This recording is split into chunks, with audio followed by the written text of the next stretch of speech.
Hello everybody and welcome back to Glen Isla. We're just going to pick up right where we left off, and we had the new Fendt tractor working on the lime spreader, so we're just going to get him going right away here from the nearest waypoint, and he should continue on from there. As I was saying, if you hadn't noticed, the HUD is smaller. And I think in the last episode, I think it said it was about 30-40% smaller. In actual fact, it's closer to about 100% smaller. It's about half the size of what it was. So I feel that's a welcome change. Again, if you want to know how I did it, you'll just have to ask me in the comments. Anyways, we'll move right along here and let's go see what else we got going on the farm today. And we'll go from there. So let's jump out of here and we'll go and see what's happening on the rest of the farm here. Okay, it says this is ready to harvest. Let's just actually see if that's really ready to harvest. No, not quite yet. We got 2 stages to go yet on that one. We got the lime going in on 7, and we might as well just redo 22 and give him a fresh start. And I don't see any plowing needing to happen at the moment. So as for growth, I think we're good on that front. So let's double check our animals. Like I was saying, we actually had a visit from the ag inspector here this morning. And that's not always good news, but today, surprisingly, it was. I guess we done so well with our horses, and they've really liked what we've done with the place, you know. And he's thoroughly impressed with our operation here. And without changing pens, he has gone ahead and authorized a licensed increase to keep horses from 8 to 12. So now we have 12 horses in our small horse pen. Well, that's going to be welcome money. And yeah, that was great news. So yeah, we're going to make some extra money there. Let's just double check that all our animals are well fed here still. We've changed things around there a little bit. So yes, in fact, they are well fed. So we've got a little bit of money here. And what I'm thinking is, why don't we jump in this tractor here to start with? And I'm thinking what maybe we should do is go down to where field 22 is and see if there's another field there that we shouldn't consider purchasing. So I'm going to take the plow with us, just because if we buy a field there, I have a feeling we're going to enlarge it somewhat. Now it says the Vario is slipping here. Let's quickly check in on what's happening there. Oh my goodness. Okay, what is happening? Well, I know what's happening here. When I plotted this course, come on now, come out of there. You can do it. There we go. I think if you remember in the last episode, I think it was in the last episode, we only made 1 headlands pass on this field. And I wondered if that was going to be a mistake, knowing that these hedges can be troublesome. So it is a mistake. We'll have to make a mental note that no more 1 headlands pass runs when doing the course play with the lime spreader on this unit. I know even the harvester, I'll run 3 passes just because I don't want them getting caught on that hedge. But we're here now. We'll just quickly finish this off.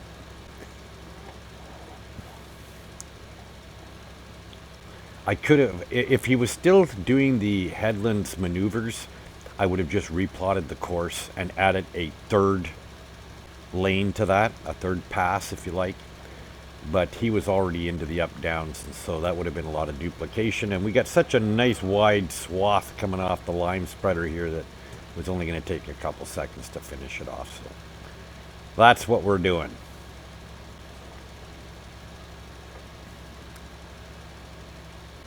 Almost could have done it in one there, but we got a little touch left. No biggie. I'll just run back over here. And this field will be lined, which means I think it's actually already seeded. I'll have to jump out here and double check. Let's just jump out here for a moment and check. Yeah, we got canola growing, so we can just close this up. We'll just quickly deposit the, we'll just quickly deposit this back onto the farm here. I will park him later. I think he needs a bath anyways. Oh boy, does he need a bath. Okay, so let's jump out here. We'll go back to what we were doing here, which was we're going to drive over to the new field area that we have there, which is 22. And there's two fields adjacent to it that I was considering buying, and I think we have enough money to do that, so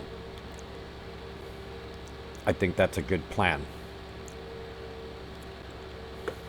We're close to owning our side of the map here, because there is a spot here on this map where you can set up a second farm. Now, if you've been watching from the beginning, from the Scratch episode, from Scratch I called it, you'll notice that I had some machinery and they gave me a silo, but that was it. You didn't get a house or barns or stables or anything on this map. So the other field, which is like literally directly across the map in the other corner, is just a big open area there for you to put in houses and barns, and in that instance you'll need a silo as well. Now, let's just take a look here for a minute. I'm just going to let go this unit for a moment. Let's drive down here and see what we've got for... We could widen the north end of this, or I guess that's actually the... Let me bring the map up here for a moment.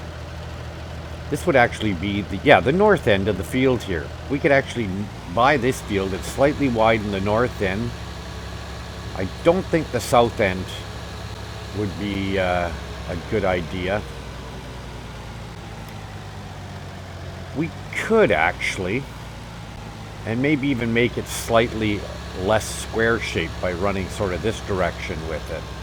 I think that's actually not a bad idea. So let's bring up the map and we'll buy this piece of land. Okay, so this would be the 23 area here. I have to bring up lands. 23, 102,000. There's no going back from here. We just bought it. Okay, so let's grab our plow. And we'll plow this in. Actually, I think I'll leave the... Well, I hate to plow in a crop, but you know what? It would actually save us. Maybe not. I was going to say it would save us like from planting oilseed radish because we would get the fertilization from the corn, but then we'd still have to do it on the outer edges. I don't think it'll give it to us for the grass, plowing in the grass. I want to see what we've got here for room. I think we'll be okay because we'll just set up a course play with a headlands pass on this field as well. So let's turn around here. So we're just going to do a straight line down the north side here, and then we're going to do somewhat of a unusual shape on the south side, I guess that is. Let's just see where we dig in here. Somewhere around here, I'm going to guess. And we'll set Y to create fields. Just double check what we're getting there. Let's just go backwards just a bit. Okay. That's not perfect either, but well, we did what we could. Okay, so we'll just run this up here like so, trying to make it somewhat straight.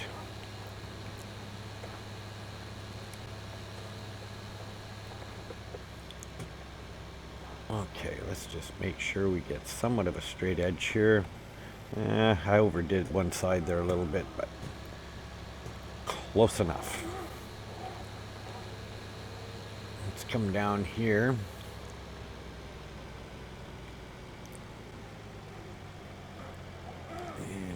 just a little bit.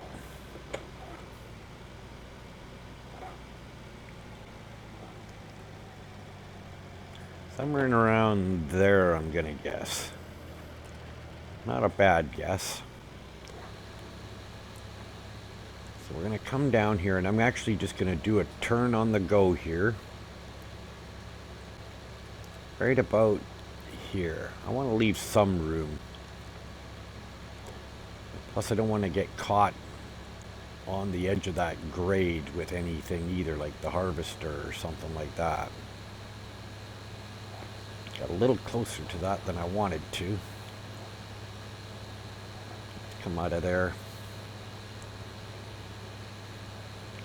And then we'll swing up to meet this edge. Now that I can see the plow.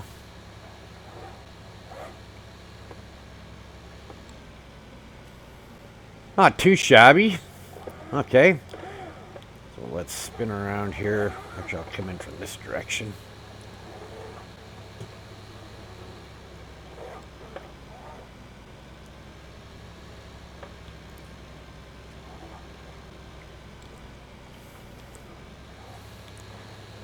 A little bit of a full manual beginning to this episode. Hopefully people still find that enjoyable. I think a lot of people actually are looking for that, but I haven't done a whole lot of that so far in my gameplay, at least not on this map, or so that you could see. Let's put it that way.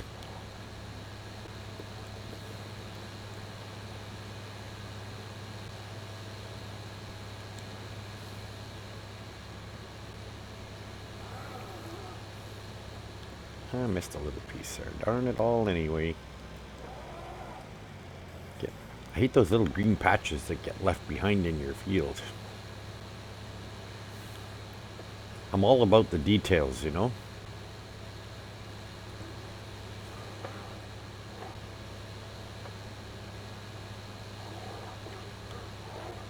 Almost could have got it all.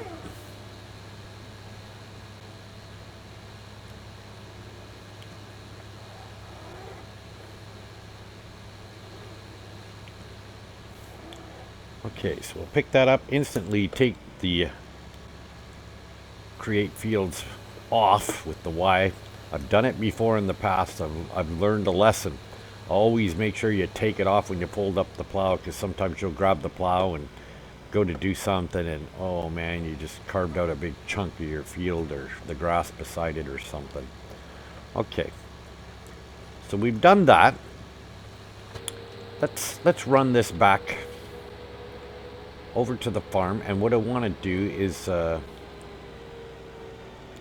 do a quick wash up on that Fent and the lime spreader, and we're going to bring it back over there. I'm just going to set them to work right away and reline that entire field, and plus I want to redo 22 as well, which I forgot to do. And so we can actually do that with the course play.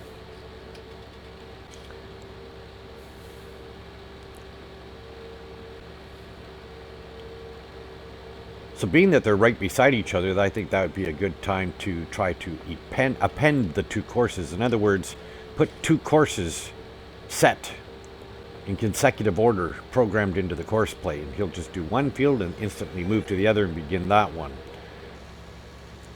If you've already done that before with the course play, well, then that's not going to be a big deal. But if you haven't done that, it very well might be a good deal.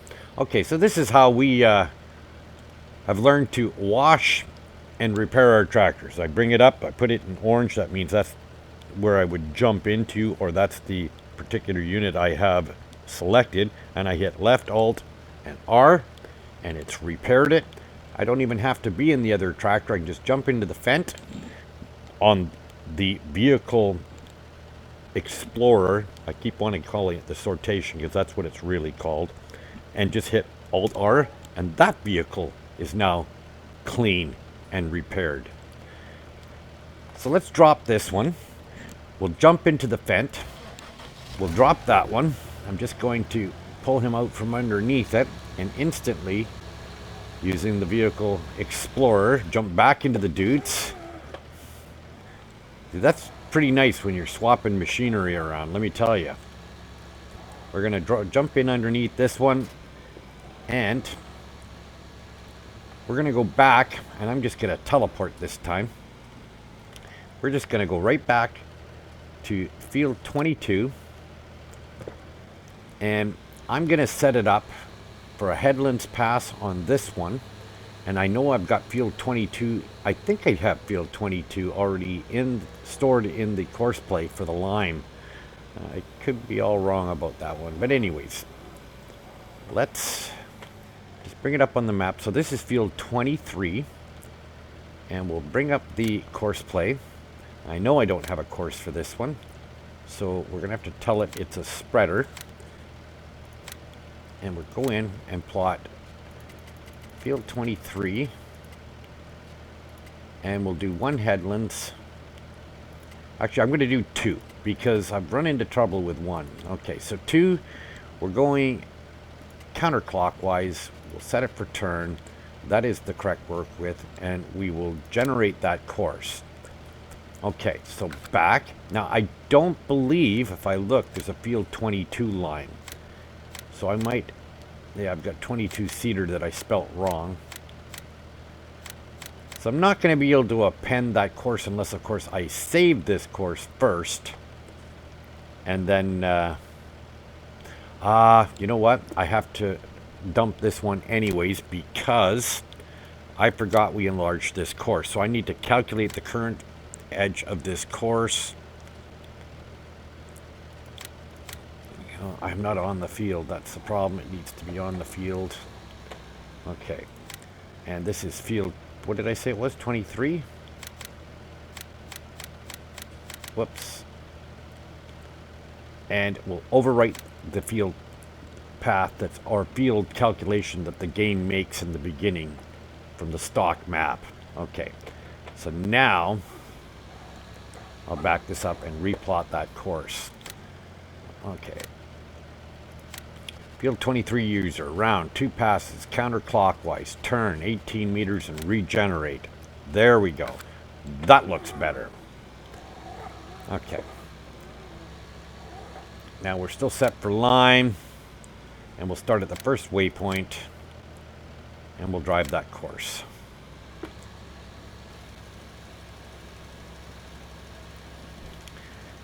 And I can close the course play.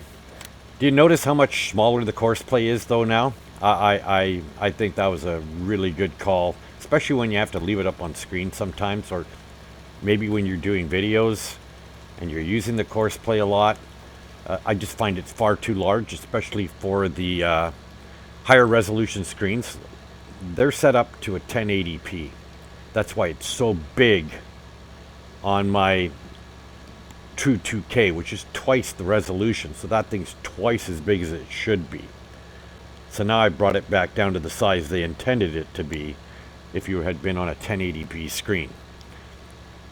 Does that make sense to you? Double the resolution means that box is twice as big as it should be.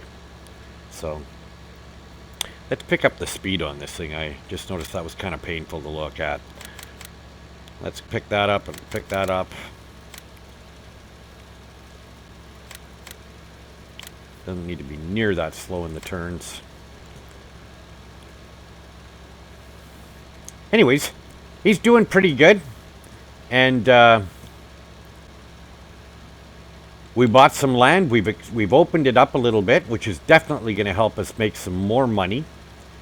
Our horses, we're now licensed for 12 horses instead of 8 in a small pen, which is excellent. That's going to help the farm make money. And, yeah, things are looking pretty good here. We're starting to own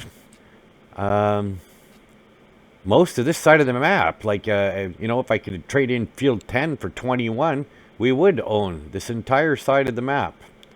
The other farm would be over here by the BGA. This would be the second farm. Yeah, farm area 2. Is on the opposite kitty corner of the map, and if there was a guy on, you know, that I was playing with, he could own this side of the map. So all in all, I think we're doing really well on this map. And like I say again, I really do enjoy this map. It has such a nice feel to it. You know, it was very nicely done. It's not a big map. It's not even a one-times map. But you know what? Just the way it was put together, everything done with a bit of flavor, you know, not too many trees. You know, the only complaint I would have about this map is some of the hedgerows are too tight to get in and out of the field. And he's got collision on the hedges, so I wish he would have opened up some of those access points into the field for medium-sized equipment. But I can always do that, which I keep saying I'm going to do in the Giants editor, but I haven't done it yet. So anyways, if you enjoy what you've seen, you enjoy the banter, maybe you just appreciate the graphics, you know, more of a ultra high def graphic, a true 2K. True 2K being 2715 by 1527. 1440 is not 2K. It's 1.78 times 1K, which is 1080p, just so you know. Anyways, if you haven't already seen my video, if you're using a 1080p monitor or television, and you're using an NVIDIA graphics card, you are missing out if you do not overclock your television to at least 1440, if not even better, 2715 by 1527. I explain it in the video. If you want to see 1440 and a better 2K representation on your television or monitor, and you're using a 1080p monitor and an NVIDIA graphics card, subscribe to my channel and go in there and look for the title to see 1440 on a 1080p monitor. You'll be amazed. And the difference is phenomenal. Okay? So if you've enjoyed what you've seen, you're enjoying the graphics, you like just listening to the banter, or you just find it entertaining, please give me a like on the way out. And hey, what the heck, we're young and growing and getting better. Give me a subscribe as well. Certainly try to share it with some friends who you think might be interested in. It just helps the channel grow. And with that, I'll say thanks for watching. And we'll catch you again on the next one. Bye for now.